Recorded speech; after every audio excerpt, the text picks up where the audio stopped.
And I pull down my street, I go to make a right, and God says to me audibly, leave now. I hear it, leave now.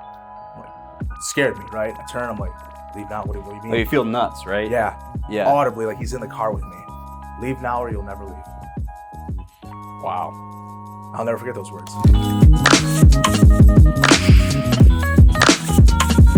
Hey guys, this is Elijah with the Underpaid Producer Podcast. Today, I've got my very first guest, maybe. I don't know when I'm putting this out, but it's Mario Santos, good friend of mine. We kind of recently got reconnected, and I wanted to kind of give Mario a platform or an opportunity to talk with some people in my audience that are creatives or business owners. And I like the goal of this podcast is to interview people like you and keep it really casual, make it just, I just want to know more about you Right on, man. and how you, one, use content for your business, and two, why you are an entrepreneur, what you do, all that good stuff. Like Elijah said, we met training jiu-jitsu together a few years ago. Very close friends with his father, Mike. Man, why am I here right now? Because we're going to do some really cool stuff together, content-wise. Yeah, we are. And I truly believe God has crossed our path the couple times that he has. At first friendship and then now business. And I think that's really led us here to this moment, sitting here, doing this. I'm excited for the future. I'm excited to take everything that you guys are doing here at PHOS, be a part of that, a small part of that, in creating content, taking the content strategy to the next level. I've been creating content for the last few years on my Instagram, my Facebook, just via my phone, things like that. Most people do. And being able to bring a more professional aspect to I'm in real estate, I'm a realtor, so bring more professional aspect to that level of content. And also I'm way more passionate, don't get me wrong, I'm very passionate about selling real estate. It takes care of my family, provides for us. I spent a decade in law enforcement, and that's in 2021 I left law enforcement after 10 years of service. And I originally left and I worked construction for 6 months. Oh, really? Yeah, my first. Well, so can just take a couple steps back. Yeah, I'm all over the place. Why did you leave? Oh man, this is like, so my dad was in law enforcement. You know that, and he left at about that 10-year mark too. And the reason he left was because of all these regulations and weird mandate stuff that was going on at the department he was at. He's like, I don't care anymore. Yeah. So he left because of that reason. Pretty public, but I'm curious why you ultimately made the decision to leave law enforcement. To make an extremely long story short, I would say first and foremost that I felt personally we could not do the job the way the job needed to be done anymore. Criminals, in so many ways, shapes, and forms, are given too much leeway. Yeah. And people talk about reforming our justice system.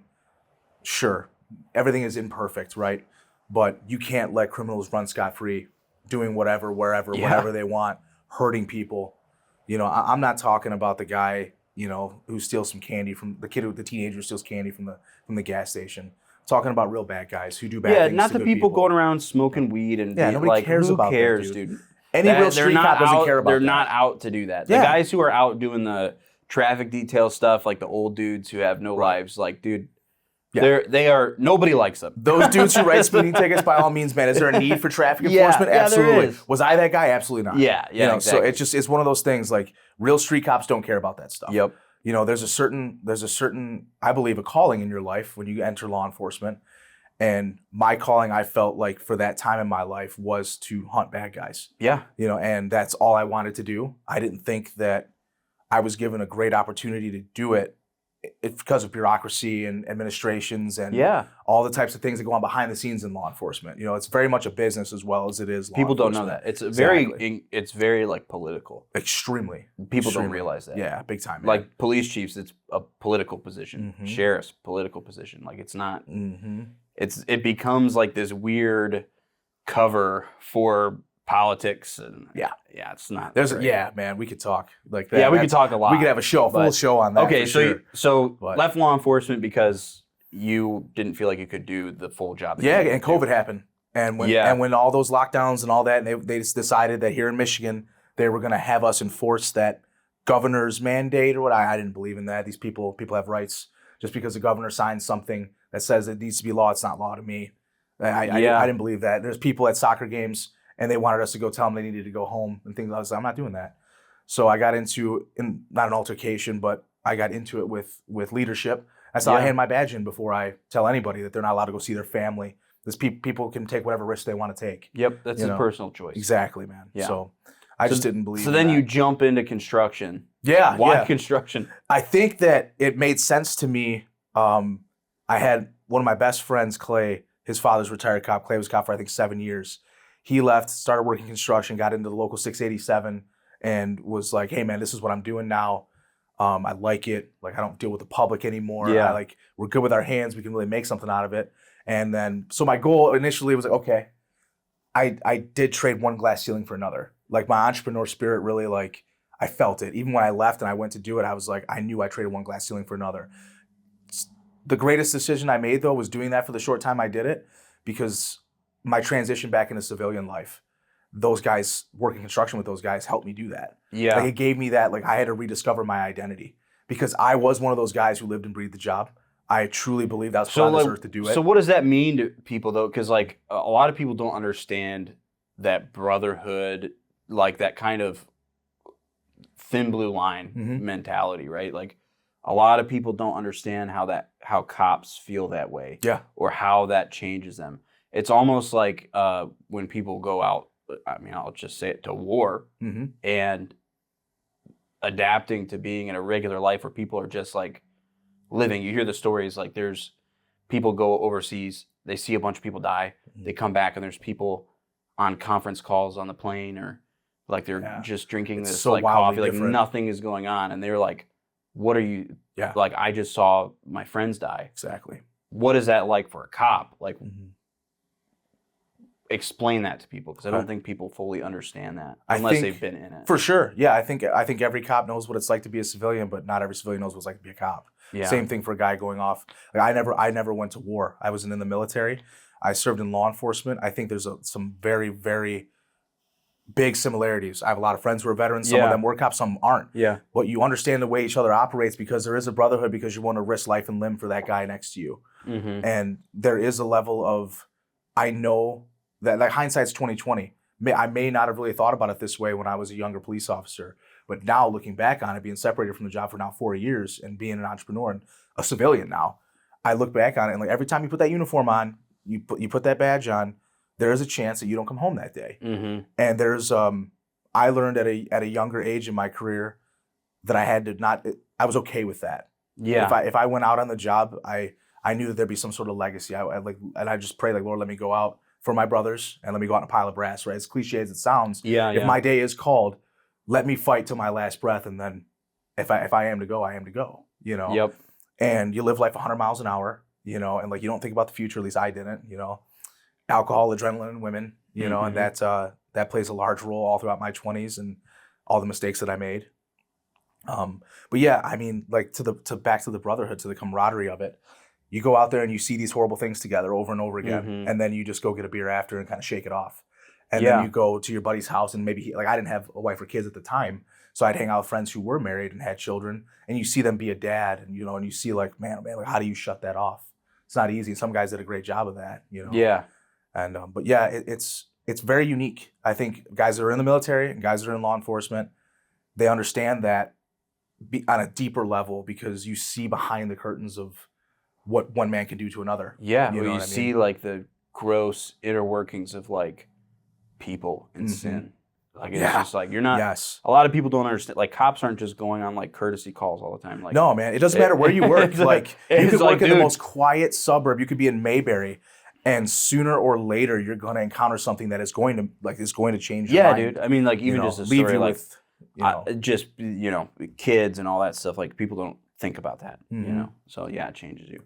Okay, so you leave law enforcement, start construction for 6 months. Yep. What changed? The glass ceiling, I could feel it. I think it was kind of tugging at me each day. And as my wife told me later, she was like, you weren't fulfilled. I could see it. It just wasn't what you thought it was going to be.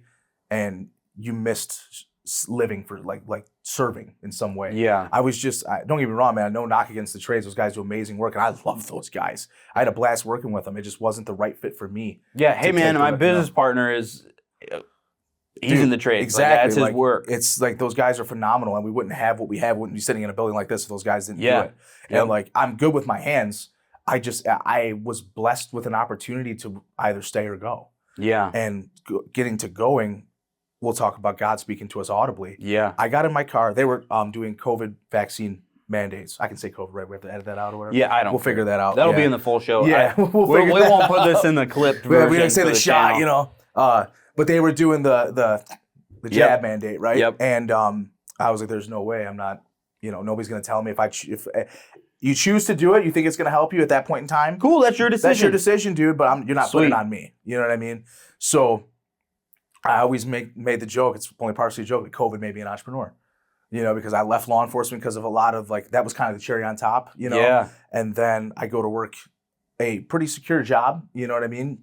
And they do the same thing. Well, yeah, you don't have to get it, but you won't be allowed on these job sites, or you won't be allowed here. You won't be allowed there. Yeah. It's okay. You know what? Well, here I go. And I went and got I put in my my notice, and those guys actually all took me out to lunch after, and they were great dudes. I mean, they literally shook my hand. Were like, bro, you're gonna do big things. You know, and I still have their numbers in my phone. Keep in touch with some to this day. Hey, man, that's awesome. Yeah, it was a great send off they gave me. I only known those dudes 6 months. Hey, dude, that's rare. Yeah, that's really rare. It was more of a send off from those guys than I got from my brothers in law enforcement. Wow. Yeah.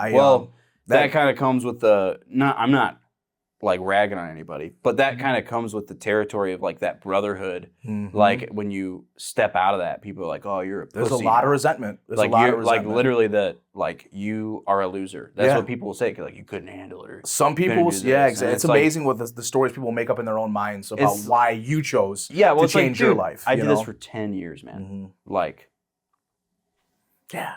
We're only alive for what, 75? For maybe? Lucky, right? You know? So I spent a seventh of my life doing this. Mm-hmm. That's pretty good. Yeah, I haven't done that, Yeah. So yeah, it's just that's the one of the major issues with the thin blue line, So not everybody celebrates when somebody is going to try and make more out of their life past law enforcement. It's just the job and that's it. You go until you retire or you die.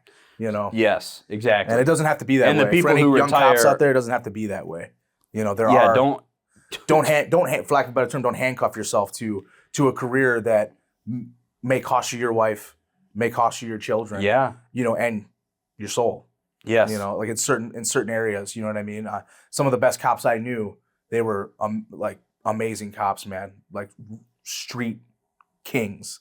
They're on their second, third marriages. I don't know what the relationship with Christ was like. It's you're common, married to the job, man. So, it is common for there to be just divorce. And the job will always come first. Yep. If you truly believe in it, I don't care what you say, the job will always come first. And I had that mentality, and that's why I wasn't married. That's why I didn't have any children. Yep. Because I knew that if that phone rang at 3 a.m. and one of my brothers was shot or something like that, or we're out chasing somebody, I'm going. Yep. If it's Christmas morning, I'm working. There's not much room. And I know some guys that are phenomenal fathers, still married to their wife, but they're men of Christ, and that's a whole other story. That is my dad was a cop for 10 years. Mm-hmm. That's his story. Exactly. It was Christ that kept him centered in that. Exactly. And if he wouldn't have had that, who knows what would have happened? 100%, man. I think that is really crucial, and a lot of people don't. The idea of it doesn't.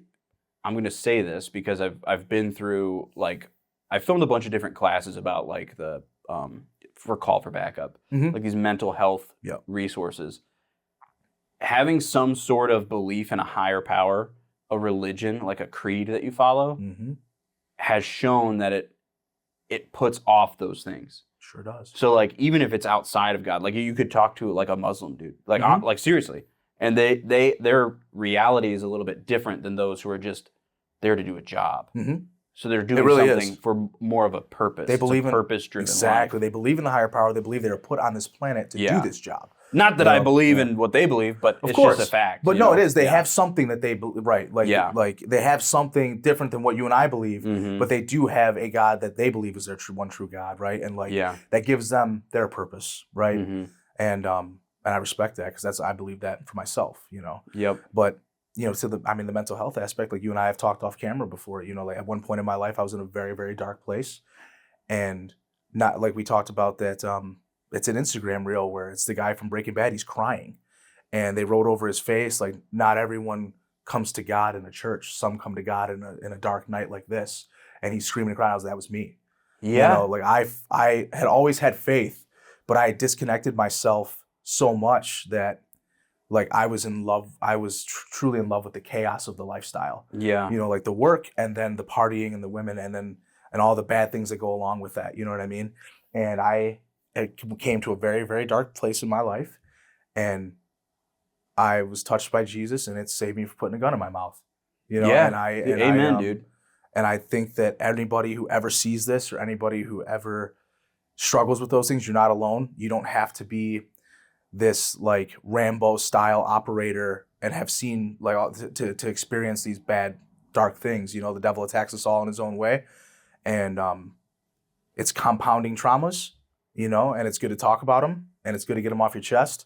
Don't drink away your problems. Yeah. I still like to drink. I can still have drinks with my friends, but I'll never drown myself in alcohol again. Yeah, dude. You know. Yeah. And so people get out there and talk to people and rely on your brothers. And if you have someone who is talking to you about it, don't call him a pussy and don't shut him down. Mm-hmm. You know what I mean? Be like, if this man has come to you and you are close friends and he's actually telling you how he's feeling, let that man talk, because you don't know how many days, hours, months he's been building up, building up, building up.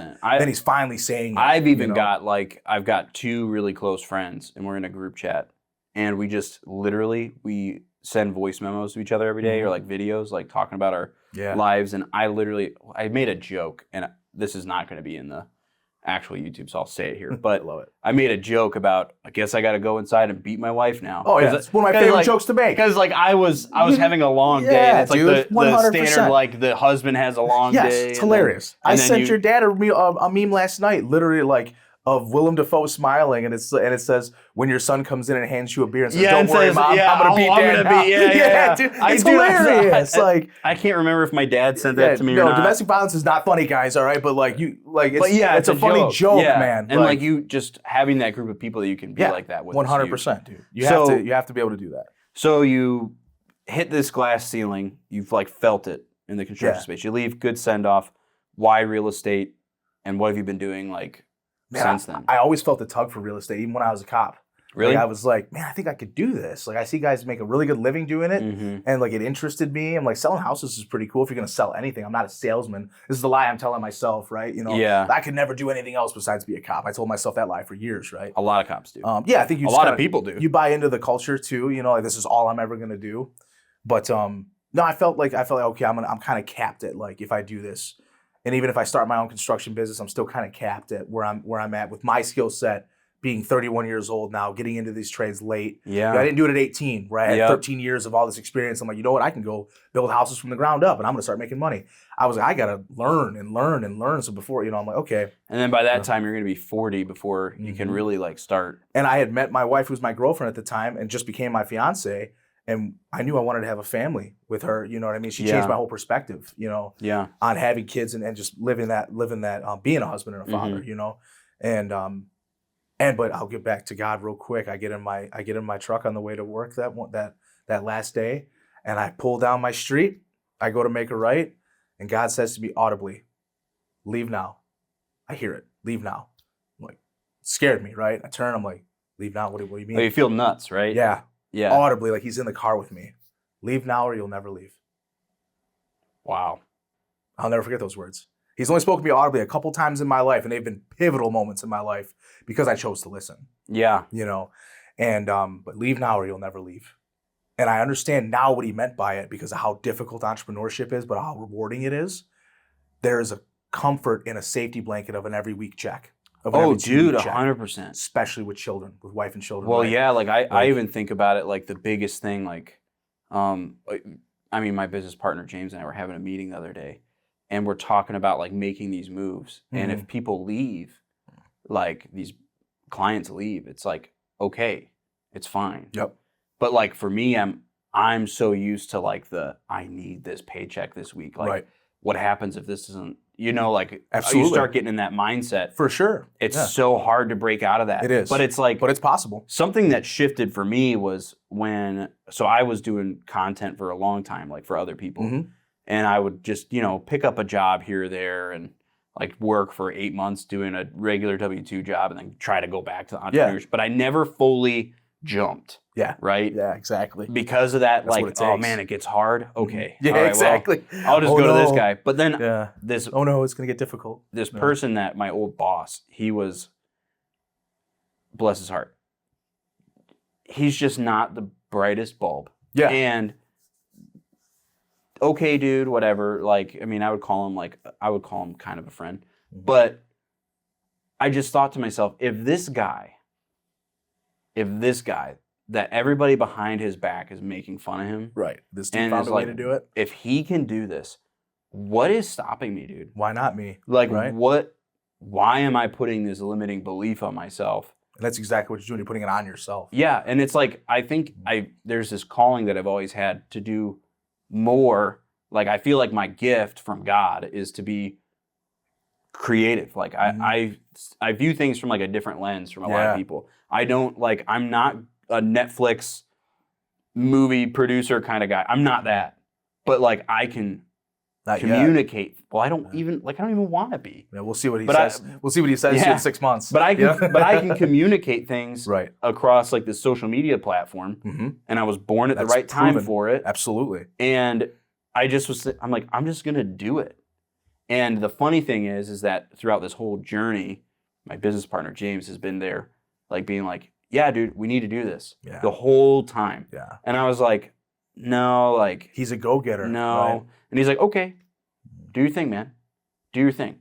I'll never forget, because I was working here, I rented out this office in the back, the wooded one, wood panel back there.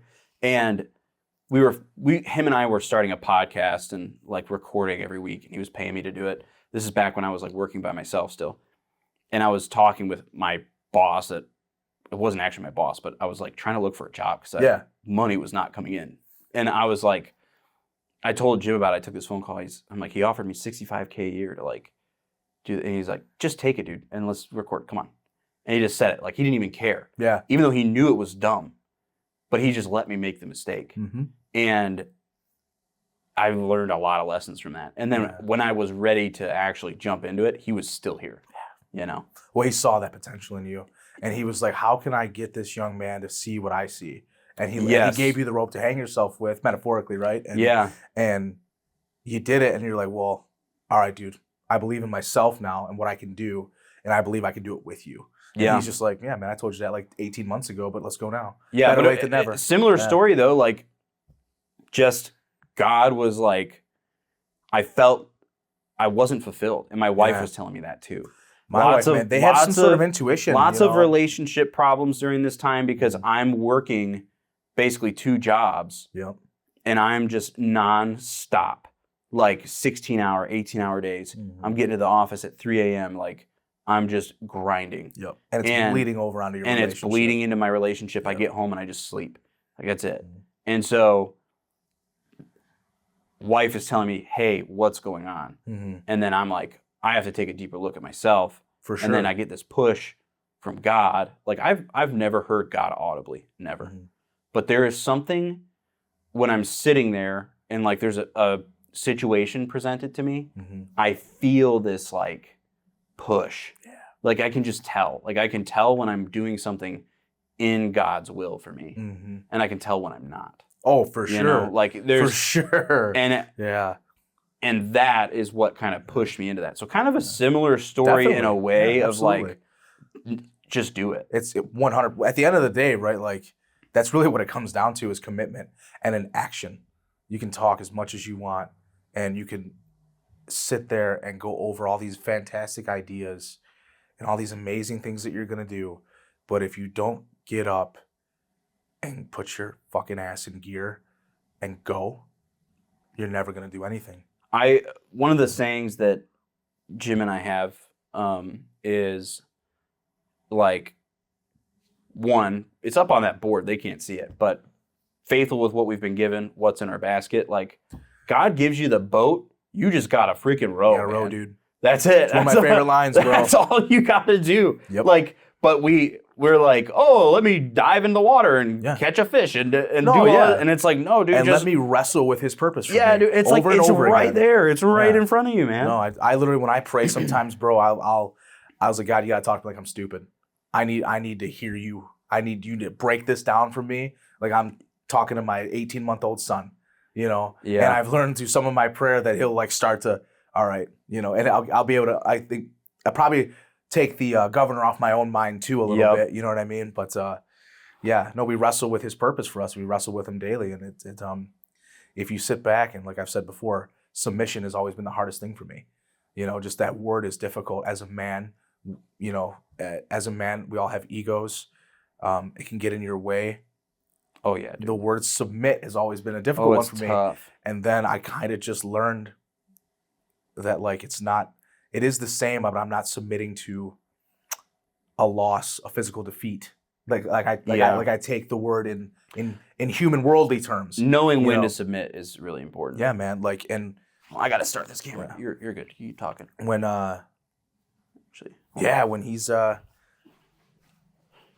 when he beats you down to a point to prove his point, and you're like, okay, that's what happened to me, and like it's like I was working towards this goal, and I'm saying, oh, I'm gonna put you first, God, I'm gonna put you first, and I wasn't. I was just working towards this worldly goal. Yeah, and it's like you're gonna get that worldly goal, dude. If it's His purpose for you, it's gonna come tenfold.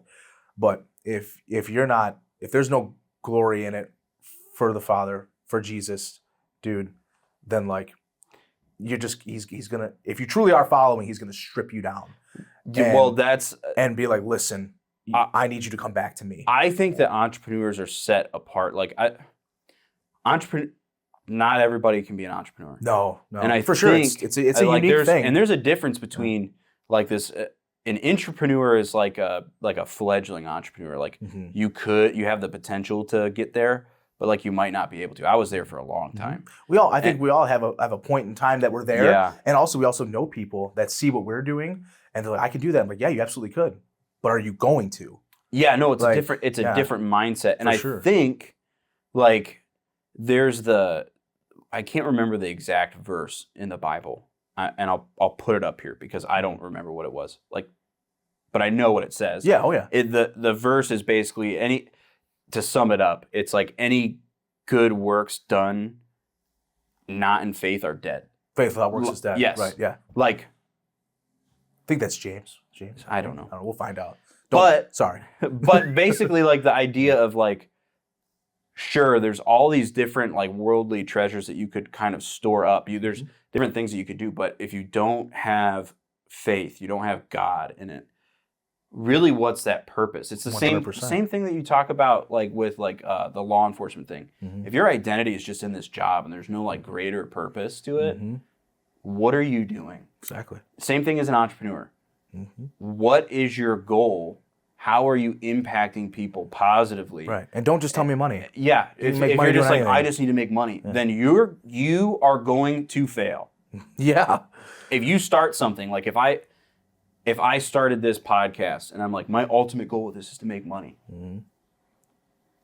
Okay. It's hollow, man. But like, man, that's not a lot of passion that you're going to have for that project. It's going to fizzle out fast. For sure. That's why you see people in kind of your position who make content and they fizzle out. Yeah. Because they're like... And they hear people make fun of them. Their friends make fun of them. Yeah, like, but it's like, dude... who do you think you are, Tony Robbins? As I'm making a motivational video on my cell phone. And I'm like, no, I'm Mario Santos, bro. And I'm not going anywhere. Yeah, I know. You're going to keep... You don't like it? Hit the snooze on there. That's what I try telling people. Like, I have me, literally turned people away for editing work because I'm like, you're just in this to make money. F you, dude. Doesn't align with your values. I can't. I completely agree, bro. Man. I had some guy... Completely agree. In a time where I really financially needed it, he sent me about $3,500 worth of editing work. And I was like, sweet, dude. This is exactly what I need. And I looked at the videos, and they were so bad. They were so terrible. And I was like, okay, do I want my name attached to this project? Right. No. And I messaged him, I'm like, refilm this. Yeah. And he never refilmed it, never resent it. He And didn't I'm really like, want okay. it. Yeah, but So, see, but like, you know what?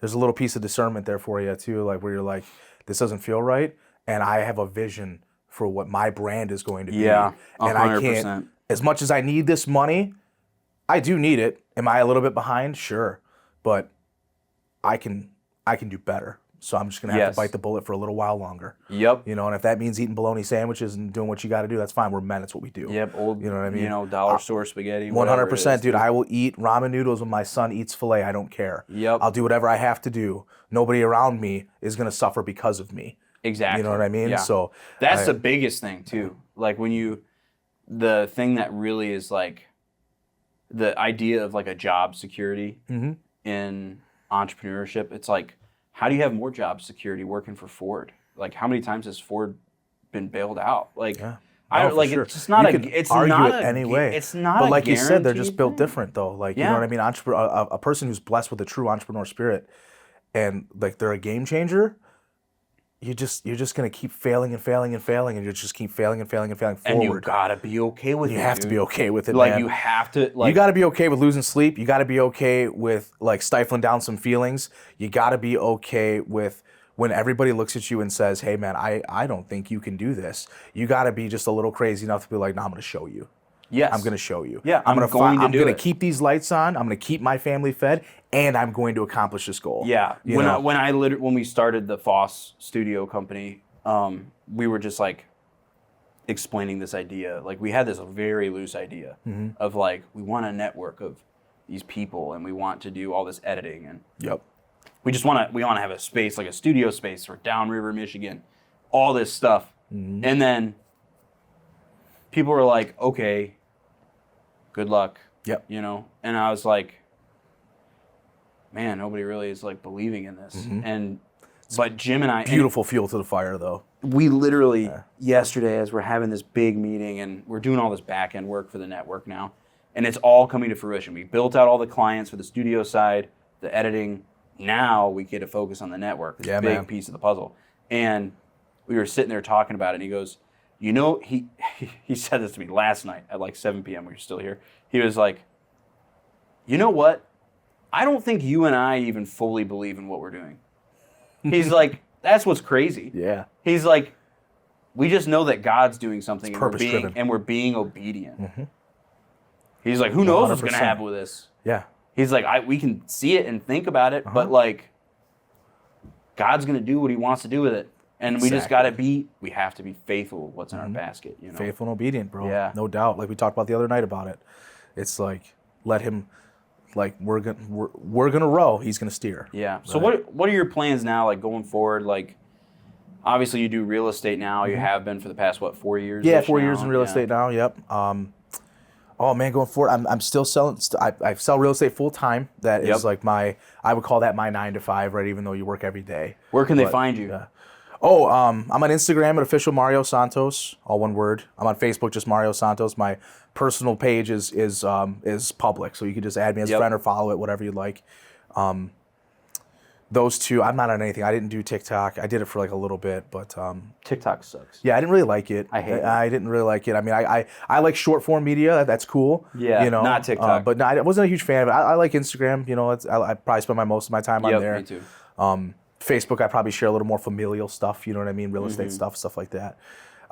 Plans going forward though, man, is like I'm still building the real estate business. I've been in the business long enough now that I'm getting word of mouth referrals and things like that, and that's wonderful. All my clients have been, dude, you know, just amazing people. Takes to work a long with. time to build that out. It took me like 5 years. I had to recreate who I was to these people because my personal brand to them was Mario the Cop. Yep. You know, and like it became, oh, you're a real estate agent now. And it's just like, yes, you know, after a decade of doing something, and I had no social media, you know, and like when I got on social media, I was like, okay, I understand the value of telling people what I do now. And also I had like this twin plan. Like I some real estate content to me is just really cringy. I don't really like it. It's not my style.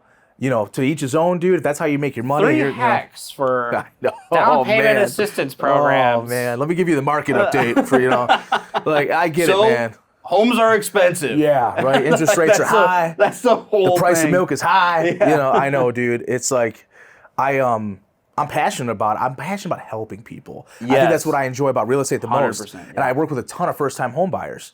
And it's just like, dude, I remember being that young man, just like, I have no idea. This dude's taking me around, or, like, and could I probably made a better financial decision back then buying my first house? For sure. I had no guidance at agent, no knock on her, but like she was great. So I take that into account too when I help these people. I think that's what really drew me to real estate the most. Like you really get to you help people with one of the biggest financial decisions of their whole life. It is outside of like marriage and children. That is like the biggest. Yeah, because most people are trying to find some place they're going to live their life and bed down roots in. Yes. And I think that's cool.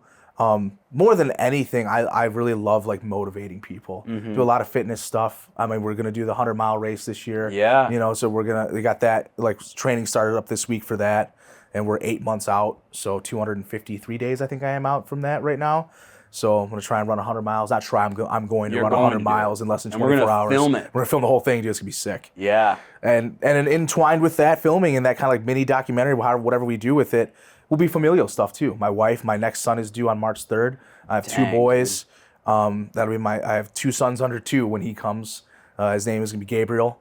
Heck yeah, man. So I have William and Gabriel, and those are solid names. Thank you, brother. Yeah, those are good names. Thank you. William Charles, my firstborn son, is named after my father is William, and my father-in-law, his name is Charles. So we gave him a legacy name. And then Gabriel, obviously we know Gabriel. And Luis is my father's middle name, my grandfather's name. Yeah. And Luis is Luis in Spanish.